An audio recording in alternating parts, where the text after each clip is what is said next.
Good morning. Howdy. Howdy, partner. This is, Texas. Anyway, today's devotion is called Sharing God's Pleasures.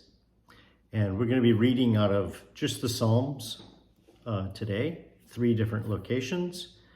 And the first is Psalm 119, verse 103. And it says, "How sweet are your words to my taste. Yes, sweeter than honey to my mouth." And then in Psalm 34:8, it says, "O taste and see that the Lord is good." And then Psalm 36, verses 5 through 8. "Your loving kindness, O Lord, extends to the heavens. Your faithfulness reaches to the skies. Your righteousness is like the mountains of God. Your judgments are like a great deep. O Lord, you preserve man and beast. How precious is your loving kindness, O God. And the children of men take refuge in the shadow of your wings. They drink their fill of the abundance of your house, and you give them drink of the river of your delights." Amen. Howdy. Yeah. What a beautiful picture of God's graciousness and goodness. First of all, we turn to Him out of our need. We come to Him for refuge because we are oppressed, because we can't handle our problems. We take refuge in the shadow of His wings. But once we are there under His shadow, we discover that He has provided much more for us than mere refuge. Mm-hmm. He has provided a feast. He has provided abundance. We feast on the abundance of His house.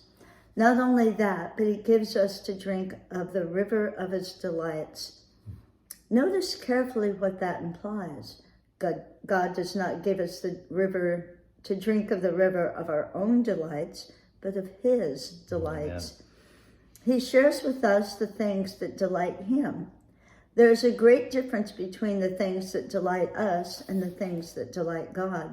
Well, there shouldn't be, but too often. Mm-hmm.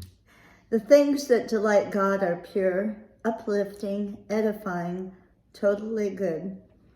On the other hand, there are many things that our carnal nature craves that are harmful. An obvious example is the habit of smoking. Many people find a pleasure in smoking, yet we all know that it is extremely harmful and potential cause of cancer and heart disease. God's pleasures are never like that. They are solely totally good. They have no harmful after effects. The deeper we drink of them, the greater good they do us. Amen. God invited us to share His abundance and His delights. What a tragedy it would be to reject His invitation and cling to our pleasures that gratify our carnal nature. But those are ultimately harmful. Let us cultivate a taste for the things that delight God. Amen. Faith's response. Lord, I ask you to purify my taste so that I may enjoy the things you enjoy. Amen. Amen. Taste and see that the Lord is good. Yeah. Have a blessed day. And you'll never be hungry. Amen.